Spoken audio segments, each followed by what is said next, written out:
نوجوان ساتھیوں، اللہ آپ نوجوانوں کے کندھوں کے اوپر اسلام کی ذمہ داری ہے۔ نوجوانوں نے اسلام کو کندھا دیا ہے، تاریخ گواہ ہے۔ آخرت کے اندر کوئی جگہ سائے کی نہیں ہوگی، لیکن ایک نوجوان کے لیے اللہ رب العزت سائے کا انتظام کرے گا۔ ہاں، اگر چینٹی سر چھپانا چاہے گی کیا وہ نہیں چھپا سکتی، لیکن ایک نوجوان جس نے اپنی زندگی کو روکا، شراب سے روکا، زنا سے روکا، چرس سے روکا، ڈرگ سے روکا، دنیا کی لذتوں سے، آشائشوں سے روکا، گانے بجانے سے بہرا ہو گیا، سننے سے بہرا ہو گیا، پیٹ کو حرام سے بچایا، حلال کی طرف آیا، قرآن سنا، قرآن پڑھا، طریقہ محمد الرسول اللہ اپنایا، اللہ رب العزت عرش کے سائے کے نیچے اس کو جگہ دے۔ اپنی جوانی کو داغدار مت کرو، اللہ تمہیں جنت کا شہزادہ بنا دے گا۔ میرا نبی جنت کے دروازے پر تمہارے لیے سہرا لے کے کھڑا ہو جائے گا۔ ہاں میرے ایمانی بھائیوں، یہ دنیا بڑی دکھی ہے، یہاں کسی کو نہیں رہنا۔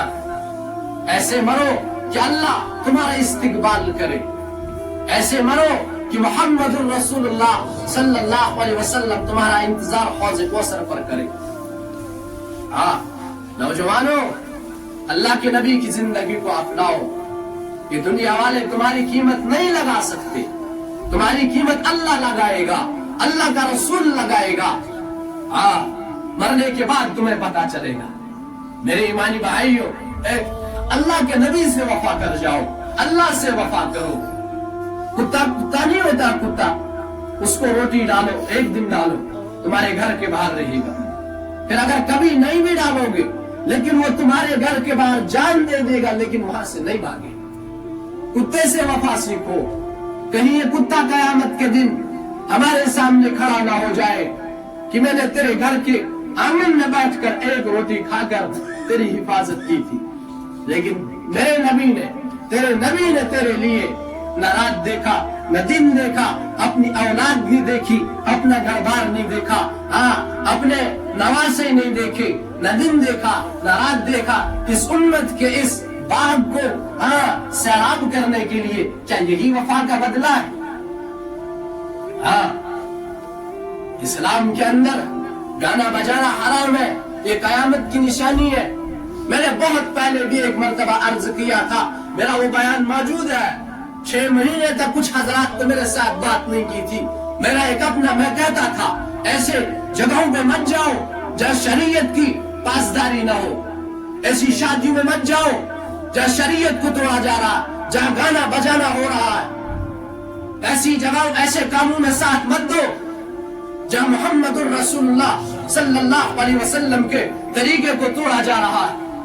وہ مسلمان غیرت مند کیسے ہو سکتا جس کے سامنے دنیا کے کونے کے اندر چھوٹے چھوٹے بچوں کو ذبح کیا جا رہا ہے، کلیجہ نکالا جا رہا ہے، وہ نیو ایئر منائے گھنٹہ گھر کے سامنے، ساری رات ناچنا گانا عورتوں کے ساتھ۔ اور یاد رکھنا، زمین کے اوپر ہر گناہ کو مہلت ملتی ہے، اللہ بے حیائی کو مہلت نہیں دیتا ہے۔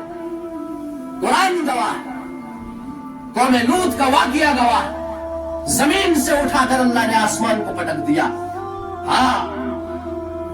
چیخ ان کے اوپر اللہ نے طاری کر دی، آسمان سے پتھر برسائے، بے حیائی کی بنیاد پر۔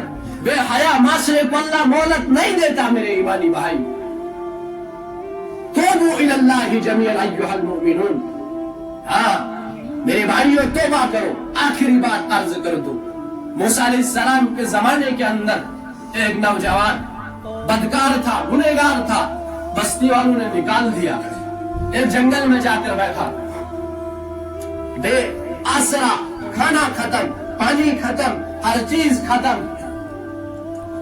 پھر دائیں بائیں دیکھا، کوئی مددگار نہیں ملا۔ پھر آسمان کی طرف نظر اٹھائی، کیا کہا؟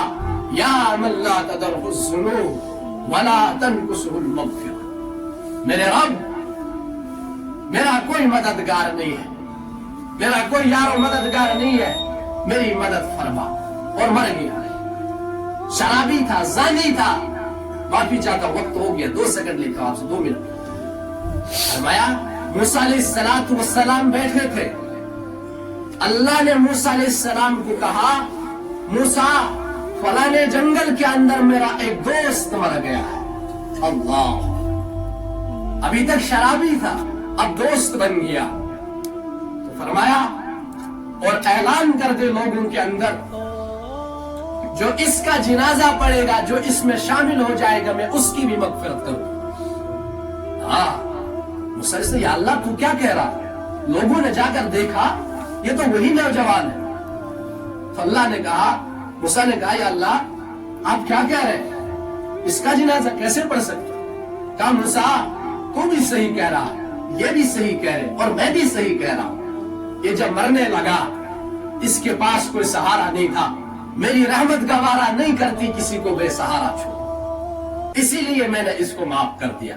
وہ تو موسیٰ علیہ السلام کی امت کا تھا، تم تو محمد الرسول اللہ کی امتی ہو۔